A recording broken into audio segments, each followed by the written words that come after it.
माफ़ करना मित्रों, वीडियो में समस्या आ गई थी जिसके कारण वीडियो क्लोज हो गया। इसके बाद अगले उस वीडियो के बाद यह वीडियो देखना। ये दूसरा वीडियो ही कहा जा सकता है, पर ये आज ही का वीडियो है। पैराग्राफ की बात कर रहे थे हम, दो या दो से अधिक वाक्यों के से मिलकर बने उसे पैराग्राफ कहा जाता है। ठीक है। अब यह सबसे भाषा की सबसे छोटी मौखिक इकाई ध्वनि है और लिखित इकाई वर्ण आएगा दोस्तों। ठीक है। इसके बाद शब्द आएगा, वाक्य आएगा, इसका पैराग्राफ बनता है। ठीक है। इसके बाद हम अगला शुरुआत करते हैं ध्वनि। प्रत्येक डिटेल में हम उसको पढ़ेंगे। ठीक है। ध्वनि का शुरुआत करते हैं। ठीक है दोस्तों, अब ध्वनि के बारे में पढ़ते हैं। ठीक है। ध्वनि में स्वर व्यंजन दो प्रकार के। ठीक है। स्वर यह स्वतंत्र रूप से बोले जाते हैं जिसमें किसी वर्ण की सहायता नहीं होती है, और ये निर्वात वर्ण होते हैं। व्यंजन स्वर की सहायता से बोले जाते हैं, बिना स्वर की सहायता से ये नहीं बोले जा सकते, इन्हें संवाद वर्ण कहा जाता है। दोस्तों ये ध्यान रखना, ये प्रश्न बहुत इंपॉर्टेंट है। ये शब्द संवाद और निर्वात किसे कहा जाता है? संवाद में आपका व्यंजन आएंगे, निर्वात में स्वर कहा जाता है। ठीक है। स्वर की बात करें, स्वर की संख्या 13 होती है। मैंने वीडियो पॉज कर दिया था। ठीक है। जिसमें आपको इसमें अम और अह को भी जोड़ा गया, इसी आधार पर 13। ठीक है। लेकिन जो आप व्यापम की तैयारी कर रहे हो, है ना, ध्यान रखना, व्यापम इन्हें 11 ही मानता है। ठीक है। इस पर ध्यान देना, इनके दोनों को नहीं माना जाता इसमें व्यापम में, और मैं इस पर विशेष ध्यान देना आपको बहुत इम्पोर्टेंट है ये, क्योंकि अगर ये अयोगवाह की माना जाए, इसमें बताऊंगा आपको आगे में, अयोगवाह कहा जाता है ना, जिसमें 11 कोण से व्यापम के अनुसार मैं बताता हूँ आपको। अ, आ, ई,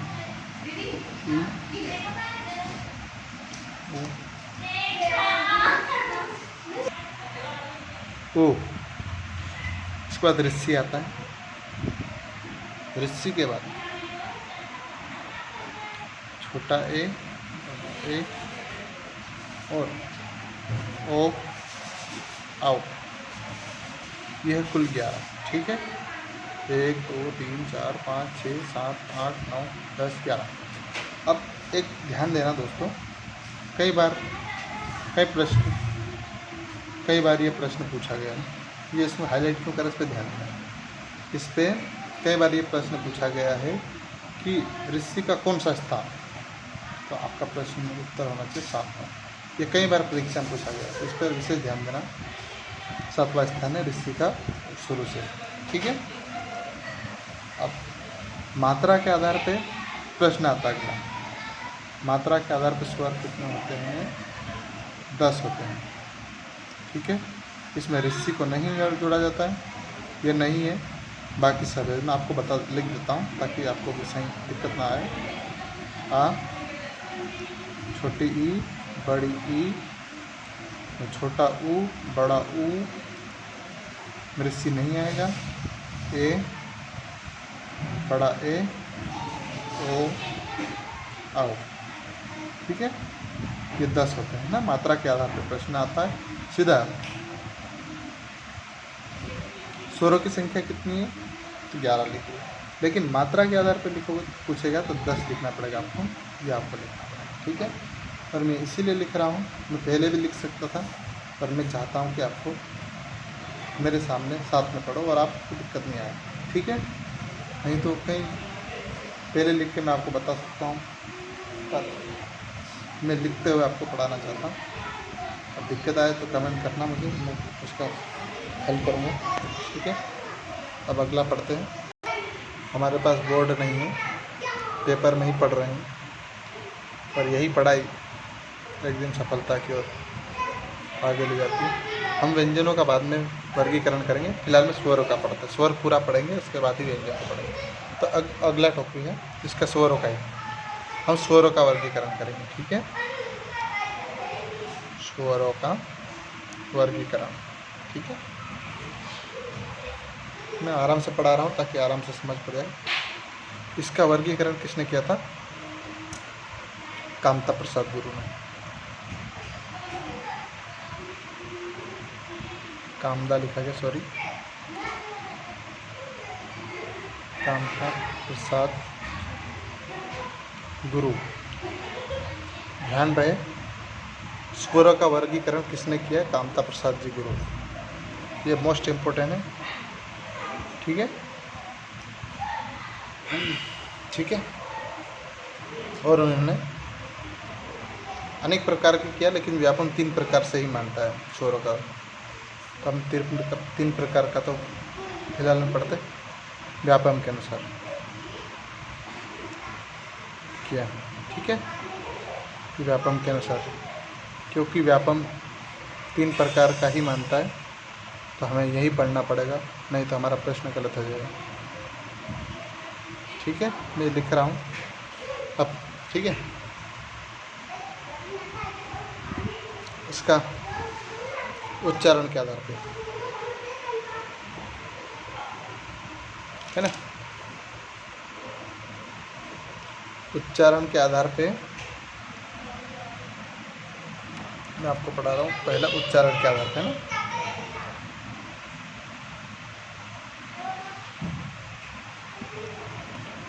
राइटिंग थोड़ी समझ नहीं पड़ रही, मेरी आवाज़ से थोड़ी पहचान लेना, उच्चारण के आधार पर।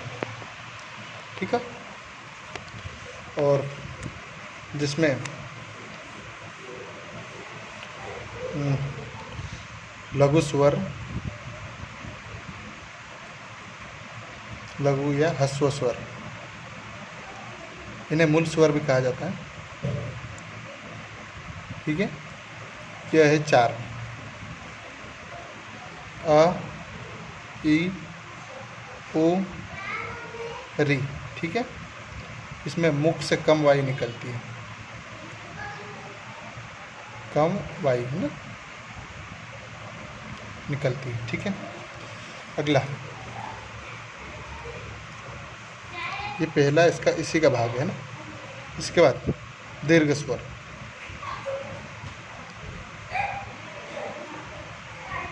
ठीक है, दीर्घ स्वर यानी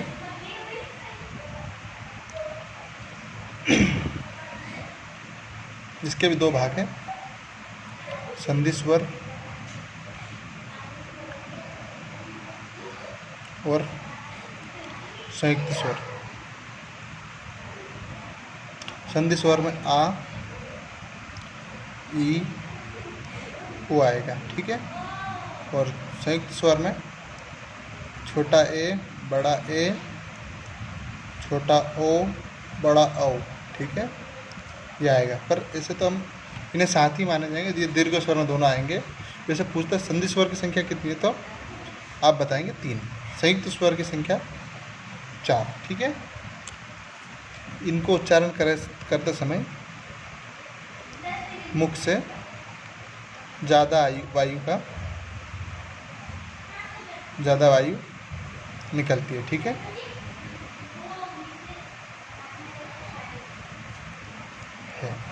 ठीक है। इसके बाद इनका हम संधि स्वर का नहीं, ये तो भाग कर देते हैं, जिससे इनका किस प्रकार बनते हैं संधि स्वर। संधि में तो संधि में प्रयोग होने वाले शब्द, जैसे अ। ठीक है, इसके साथ अ मिलकर क्या बना है? बड़ा अ बना है। ठीक है, और जो ई बनी है, छोटी ई बड़ी ई इससे मिलकर बनी है। ठीक है, और ऊ, छोटा ऊ बड़ा ऊ मिलकर इस प्रकार से संधि का निर्माण होता है। ये संधि के शब्द हैं। ठीक है, अब संयुक्त स्वर पढ़ेंगे हम। अगला,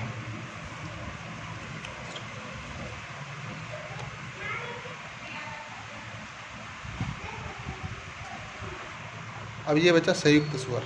ठीक है, संयुक्त स्वर, थोड़ा सा राइटिंग खराब है मेरी। ठीक है, संयुक्त स्वर ध्यान से सुनना।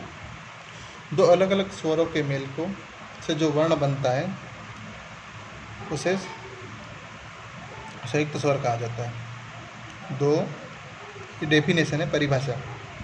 2 अलग अलग, मैं लिख रहा हूँ, आप लिख लेना। स्वरों के मेल से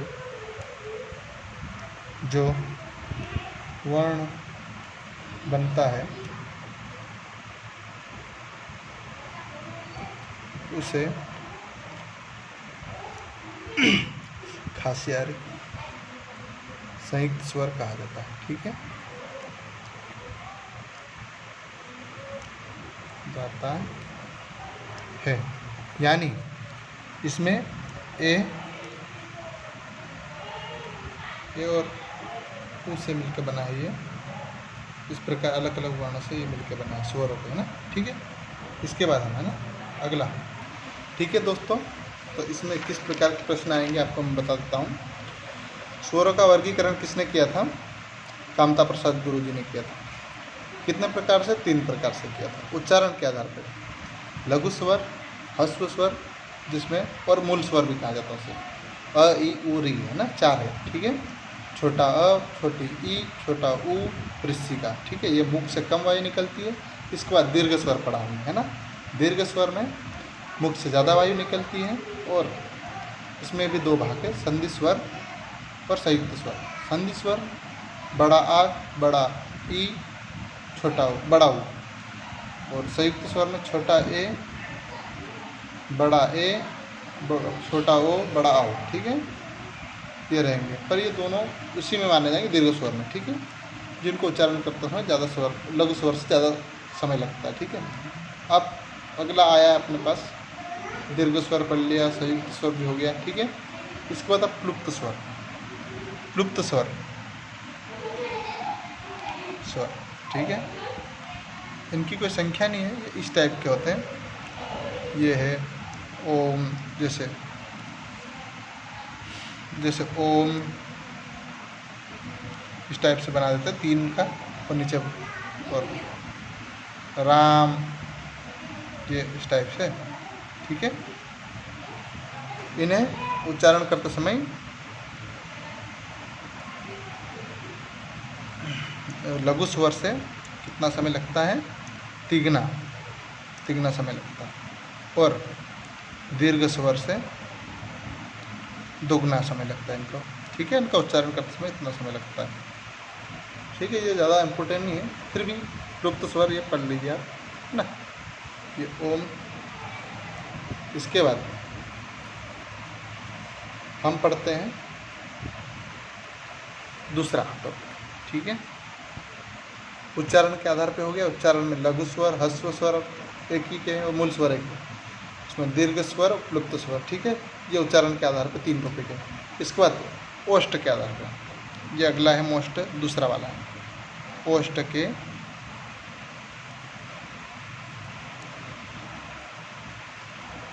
ये कामता प्रसाद गुरु जी ने किया था, जो पहला उच्चारण के आधार था। इसके बाद ये ओष्ठ के आधार पर। ये भी 2 प्रकार के हैं। ठीक है, इन 2 भागों में बांटते हैं हम नहीं बांटते, कामता प्रसाद जी गुरु जी ने बांटा था। वृत्ताकार। ठीक है, और यह है अवृत्ताकार। ठीक है, यानी होठ की जो ओठ की हमारी आवृत्ति है,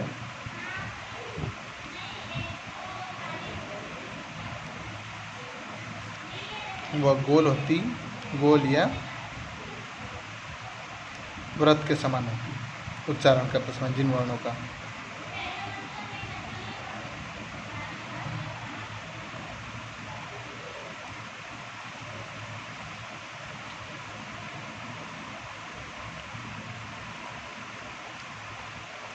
समय, ये वर्ण छोटा ऊ, ठीक है, थोड़ा बड़ा ऊ, ठीक है, औ, औ।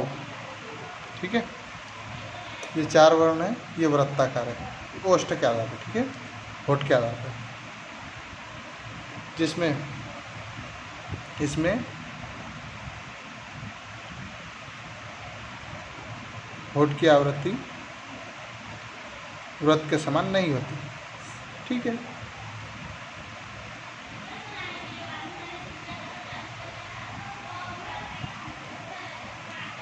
होती है। ठीक है, इसमें क्या आता है, कौन कौन सा आता है बताता हूँ।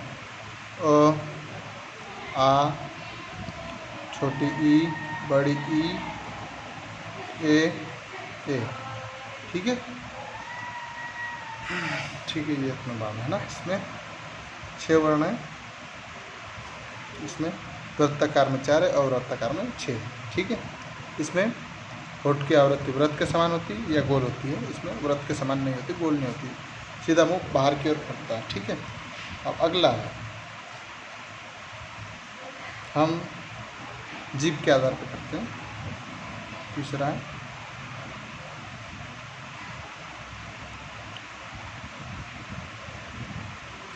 पर, है ना, 16 का वर्गीकरण। ठीक है,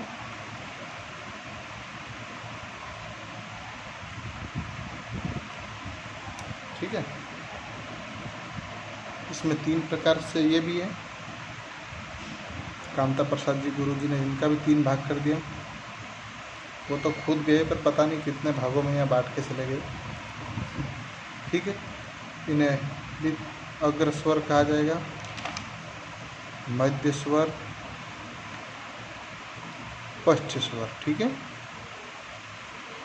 थोड़ा सा आप देख लेना क्योंकि मैं पेपर पे लिख रहा हूँ, पेपर साइज के, जिसमें इसमें इनका उच्चारण करते समय,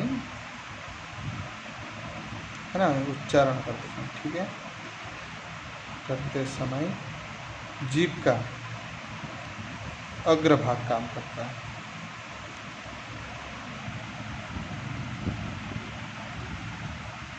भाग काम करता है। ठीक है, और ये वर्ण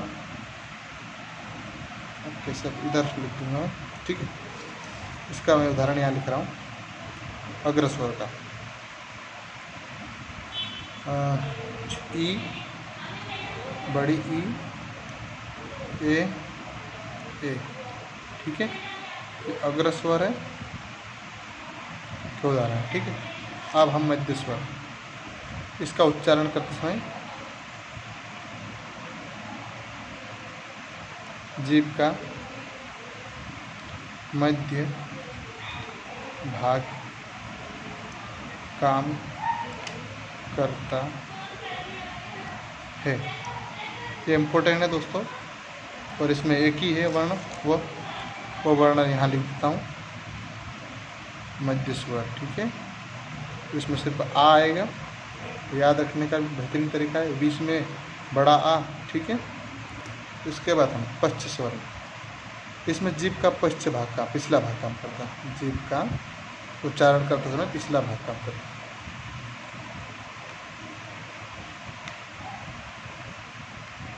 भाग काम करता है। ठीक है, उच्चारण करते समय। ठीक है, और इसके उदाहरण यही लिख दूं मैं।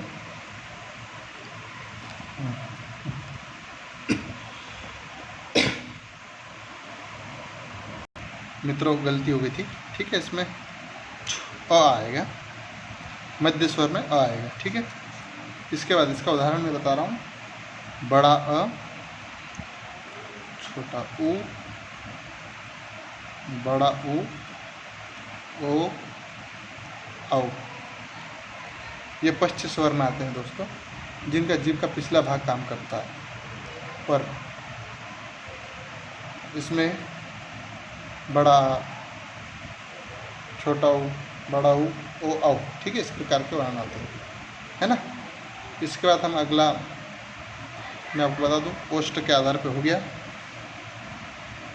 और जीभ के आधार पे वर्णों का वर्गीकरण हो गया, स्वर वर्णों का, कामता प्रसाद जी गुरु के आधार पर। ठीक है, अब हम अगला और पढ़ते हैं स्वर के बारे में, हवा के आधार पर, है ना।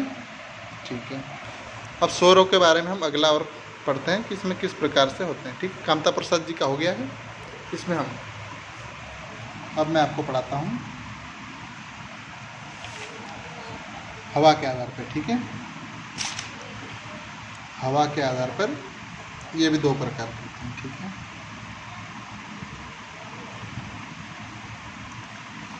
अनुनासिक स्वर, नासिक और निम्ननासिक।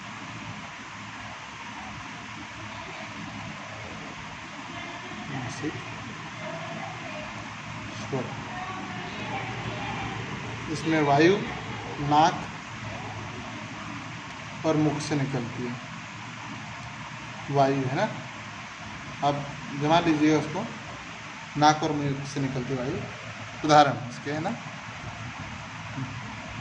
चंद्र बिंदु होता है, जैसे बताता हूँ कौन सा प्रयोग का होगा। आ,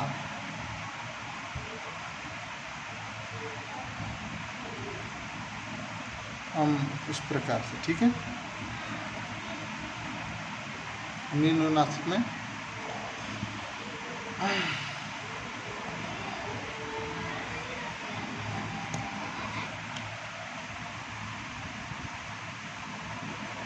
हवा के आधार पे, अनुनासिक में वायु मुख से निकलती है, ठीक है ना, मुख और नाक से।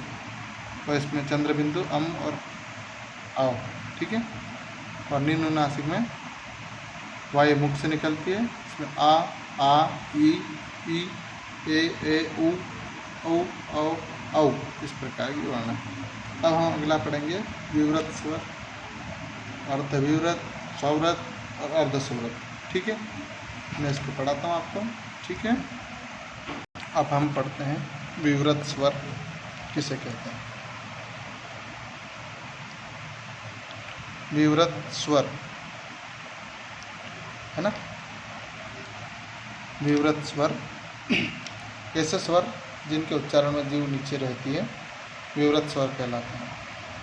यानी ऐसे स्वर होते हैं जिनमें उच्चारण में जीभ नीचे रहती है, नीचे साइड में। ऐसे स्वर आपको लिख देता हूँ, जिनके उच्चारण में जीभ नीचे रहती है।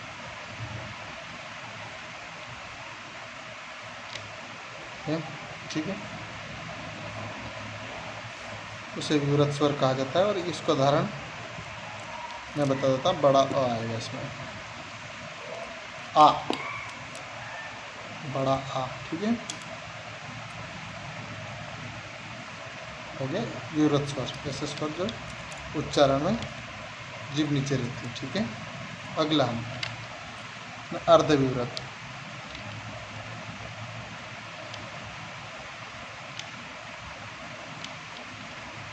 स्वर,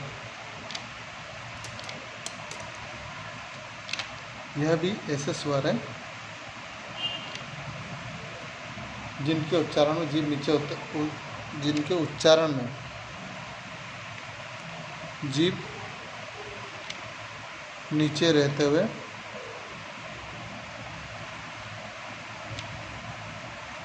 बीच में रहती है।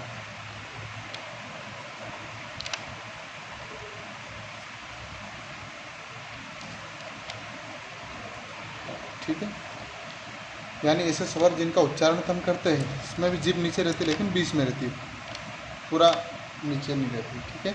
और वह स्वर वह है अ, ए, औ, ठीक है। अब हम विवृत स्वर, अर्धविवृत स्वर हो गया। इसके बाद स्वरत स्वर।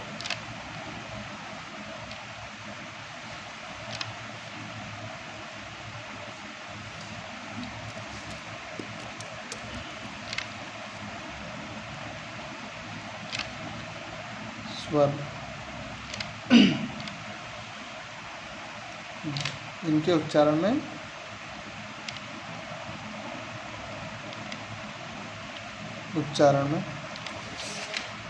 जीभ नीचे से ऊपर उठती है,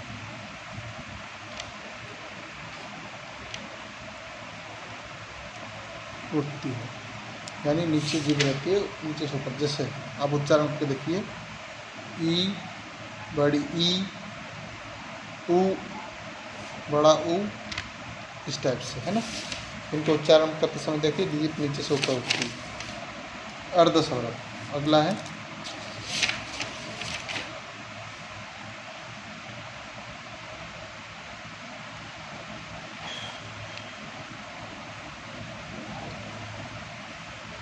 अर्धस्वरम स्वर।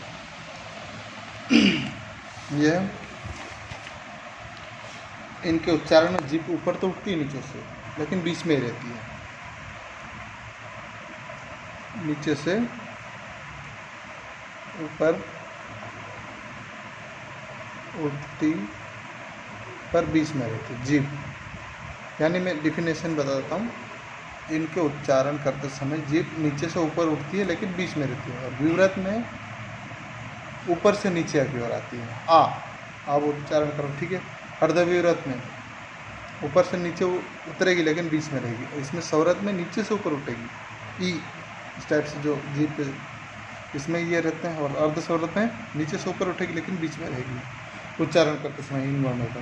तो ये वो है ए औ, ठीक है, सॉरी ओ। अब हमने आज स्वर को पूरा पढ़ जितना हुआ, तो इसके प्रश्न में बताता हूँ आपको कि किस प्रकार से स्वर से संबंधित प्रश्न आएंगे। मैं आपको बताता हूँ जो आज अपने पढ़ा वर्णमाला, ठीक है। इसका हम आप स्क्रीनशॉट लेना चाहे तो ले सकते हैं। मैं आपको ये प्रत्येक जो आज पढ़ा उसका आपको भेज रहा हूँ वीडियो, ठीक है।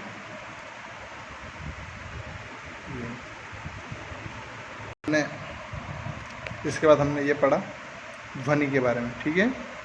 ये ध्वनि आपकी संपूर्ण है। इसके बाद हम अगला बताता हूँ मैं आपको। कितने सारे टॉपिक्स ये है ध्वनि का अगला हिस्सा। जीभ के आधार पर कामता प्रसाद जी गुरु ने किस प्रकार वर्णों का वर्गीकरण किया, स्वर का वर्गीकरण, वह पूरा है इसमें, देख लीजिए। अब ये अगला है, ठीक है। अब हम प्रश्न हल करते हैं किस प्रकार से स्वर वर्ण से संबंधित प्रश्न आएंगे आपके बीच में। मैं आपको बता रहा हूँ, आप सुनना। दोस्तों प्रश्न कल बताऊँगा, कुछ मेरा आवश्यक कारण आ गया, ठीक है। ओके, धन्यवाद, टेक केयर।